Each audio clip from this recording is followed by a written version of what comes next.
ছয়টা শক্তি, আমলাতন্ত্র, আধিপত্যবাদী শক্তি, প্রশাসনের বিভিন্ন শক্তি এবং রাজনৈতিক দলগুলো শুধু জামাতকে ঠেকাবার জন্য সবাই একজোট হয়েছে এবং হয়ে তাতেও কাজ হয় নাই। তারপরে ভোটের রেজাল্ট পাল্টাতে হয়েছে। রাত 8টা পর্যন্ত 84টা সিটে জামাত আগাইয়েছিল। 8টার পরে মাত্র 2 ঘন্টায় কারসাজি করে সব উল্টাপাল্টা করে রেজাল্ট উল্টানো শুরু হলো। এখনো যদি রিকাউন্টিং করা হয় তাহলে বাংলাদেশে 200 আসনের বেশি সিটে দেখা যাবে রেজাল্ট জামাতের পক্ষে ছিল। আমরা নির্বাচন কমিশনকে মনে করেছিলাম তারা নিরপেক্ষ ভূমিকা রাখবেন। তাদেরকে দাবি করেছিলাম যে আপনারা রেজাল্ট আপনারা প্রকাশ করবেন না, রেজাল্ট স্থগিত রাখেন। আমাদের যে অভিযোগ এটা আপনারা আগে মূল্যায়ন করেন, অভিযোগ আপনারা খতিয়ে দেখেন। কিন্তু তা না করে ইতিহাসের সবচেয়ে খারাপ নজির স্থাপন করেছে বর্তমান নির্বাচন কমিশন। 24 ঘন্টার মধ্যে তারা এই রায়কে দ্রুত তারা ঘোষণা করে 24 ঘন্টার মধ্যে তারা দিয়ে দিছে, সরকারি গেজেট প্রকাশ করে দিয়েছে যে নির্বাচনে অমুক দল পাশ করে ফেলছে। এই তড়িঘড়ির হেতু কি? আমাদের দেশের যে সুশীল সমাজ আছে তারা প্রশ্ন তুলেছে যে বিরোধী দলের যে অভিযোগগুলো সেগুলো খতিয়ে না দেখে 24 ঘন্টার মধ্যে কেন সরকারি প্রজ্ঞাপন জারি করতে হলো? এখানেই বোঝা যায় যে যোগ সাজসের মধ্য দিয়ে এই নির্বাচন হয়েছে। সুতরাং এই নির্বাচন কমিশনও অতীতের নির্বাচন কমিশনের ন্যায় অপরাধ করেছে, তাদেরকেও শাস্তি ভোগ করতে হবে, তাদেরকেও আগামী দিনে তাদের পরিণতি ভোগ করতে হবে। বাপকেও ছাড়ে না। অতীতের নির্বাচন কমিশনাররা যেভাবে জেলে গিয়েছে আপনাদের পরিণতি একই হতে বাধ্য। সম্মানিত সুধী মণ্ডলী, তাই আমরা সবর করেছি বৃহত্তর স্বার্থে। আমাদের কাছে খবর ছিল, আমরা চাইলে এই নির্বাচন প্রত্যাখ্যান করতে পারতাম, বর্জন করতে পারতাম। এটা লোকেরা বলতো যে এটা তো অতীতের ট্র্যাডিশন, অতীতে যা হয়েছে আপনারা তাই করবেন। তাছাড়া আমরা চিন্তা করলাম দেশে যদি নৈরাজ্য দেখা দেয়, নির্বাচন যদি বাতিল হয়, তাইলে প্রতিবেশী আধিপত্যবাদী শক্তির প্রভাব এই দেশে আরো বাড়বে এবং দেশে বিশৃঙ্খলা দেখা দেবে। আমরা তো নাগরিক জীবনে বিশৃঙ্খলা চাই না। এই জন্য আমরা ধৈর্য ধরে বিরোধী দলের আসনে বসেছি, কারণ অতীতে তো আমরা বিরোধী দলের আসনেও বসার সুযোগ পাইনি। এবার তো সুযোগ হয়েছে, আমরা বিরোধী দলের আদর্শ দেখিয়ে দিব যে বিরোধী দলও দেশের কল্যাণে যে কাজ করতে পারে। এই জন্য আমাদের আমির জামাত বলেছিলেন ট্যাক্স ফ্রি গাড়ি আমরা নিব না, তিনি বলেছিলেন আমরা প্লট নিব না। একই ঘোষণা সরকারি দল জনপ্রিয়তা রক্ষার জন্য দিতে বাধ্য হয়েছে।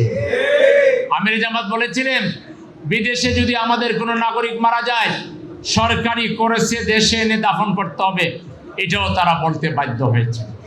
আমরা আশা করছি বিরোধী দলীয় থেকে আমরা অনেক ভূমিকা রাখতে পারবো যদি সরকার সঠিকভাবে চলে। তারা যেভাবে হামলা শুরু করেছে, মামলা শুরু করেছে, বিভিন্ন উৎপাত শুরু করেছে, চাঁদাবাজি অব্যাহত রেখেছে, এইভাবে করলে তো তারা দেশ সঠিকভাবে চালাতে পারবে না। তাদেরকে দায়িত্বশীল হতে হবে, তাদেরকে বুঝতে হবে একে তো আমরা হাইজ্যাক করে পাশ করেছি, দ্বিতীয় হলো যদি আমরা এভাবে গন্ডগোল অব্যাহত রাখি জনগণ তো আমাদের পক্ষে থাকবে না। সেজন্য সরকারকে দায়িত্বশীল ভূমিকা পালন করার মাধ্যমে দেশকে অন্তত 5টা বছর স্থিতিশীল রাখার সেই ভূমিকা তাদেরকে রাখতে হবে। আর তারা যদি সেটা না রাখে তাহলে তাদেরকেও অতীতের শাসকদের পরিণতি তাদেরকে ভোগ করতে হবে।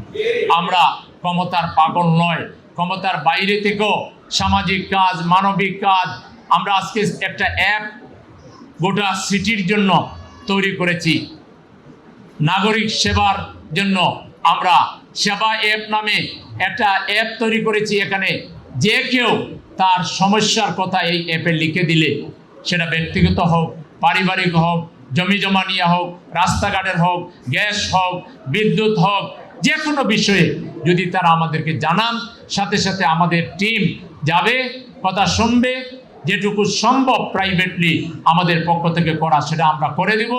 যেটা সম্ভব নয় এটা সরকারের উপরে আমরা চাপ প্রয়োগ করে সেটি আদায় করার জন্য চেষ্টা করব। আমরা বসে থাকবো না। জনগণের সেবার ওয়াদা যেটা আমরা দিয়েছিলাম, দেশ গড়ার রাজনীতির যে ওয়াদা আমরা দিয়েছিলাম, এই ওয়াদা আমরা অক্ষরে বাস্তবায়ন করবো ইনশাআল্লাহ। আর বিশেষ করে ঢাকা সিটি উত্তরের জনগণকে তো আমরা ধন্যবাদ জানাই যে বাংলাদেশে আমাদের রেজাল্ট কেড়ে নিতে পারলেও এখানে পুরোটা তারা পারে নাই, জনগণ সজাগ ছিল। এখানে 5টা আসনে আমরা জয়লাভ করেছি ঢাকা সিটি নর্থে, আর 2টাতে 2000 ভোটের ব্যবধান দেখিয়ে রেজাল্ট হাইজ্যাক করেছে। আসলে এই 2টাতেই আমরা কমপক্ষে 50,000 ভোটের ব্যবধানে আগাইছিলাম। যদি আমার কথা ভুল হয়, সরকারকে দাবি জানাচ্ছি অন্তত আর সারা বাংলাদেশ দরকার নাই, এই ঢাকা 17 আর ঢাকা 13 এই 2টা ভোট রিকাউন্টিং করেন, সারা বাংলাদেশ দরকার নাই। আপনারা এই 2টা রিকাউন্টিং করেন, তাইলে সারা বাংলাদেশে কি পরিমাণ ভোট জালিয়াতি করেছেন তার প্রমাণ হয়ে যাবে। আর একটা শুধু আপনাদের এই 18 আসন, এখানে প্রার্থী নবীন হওয়ার কারণে, তার পরিচয় না থাকার কারণে, মার্কাও নতুন, আর নানা কারণে সে পাশ করতে পারে নাই। বাকি বলা যায় ঢাকা সিটি নর্থের 8টা আসনেই জনগণ জামাতের প্রতি আস্থা জ্ঞাপন করেছে। এবং আগামী দিনেও স্থানীয় নির্বাচন, কাউন্সিলর নির্বাচনে, মেয়র নির্বাচনে জনগণ যে ভোট হাইজ্যাক করা হয়েছে সেইটা সহ জনগণ তাদের যে কষ্ট হয়েছে সেই কষ্টের বহিঃপ্রকাশ ঘটাবে আগামী সিটি নির্বাচনে ইনশাআল্লাহ। এবং সিটি নির্বাচনে কারচুপি, ভোটের রেজাল্ট পাল্টানো, কেন্দ্র দখল, কারচুপির কোনো সুযোগ আপনাদেরকে আমরা দেব না। যা করা লাগে 100% আপনাদের জালিয়াতি রোকবার জন্য যা করা লাগে আমরা তার সবটুকু করব, এবং করে সিটি নির্বাচনে জনগণের ম্যান্ডেটের মর্যাদা আমরা রক্ষা করব। এবার আমরা দুঃখিত যে আমরা এভাবে আশা করিনি। ইউনূস সাহেব বলেছিল ঈদের আনন্দে নির্বাচন হবে, আমরা তার উপরে আশা রেখেছিলাম।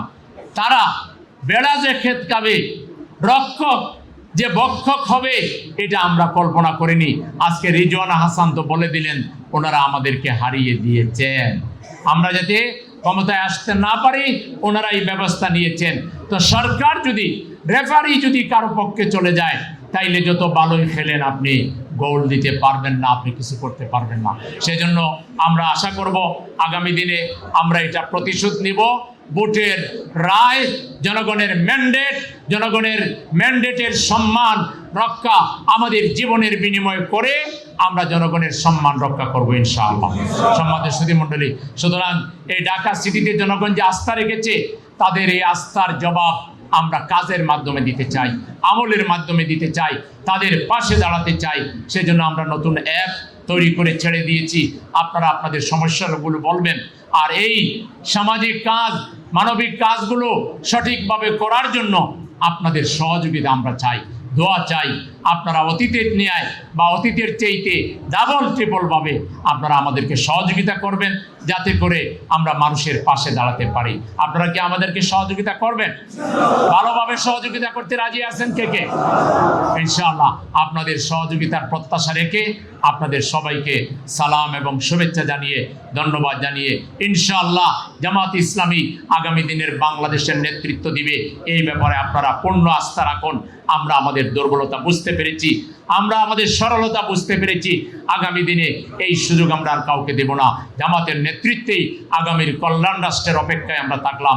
আল্লাহ আমাদের সাহায্য করুন।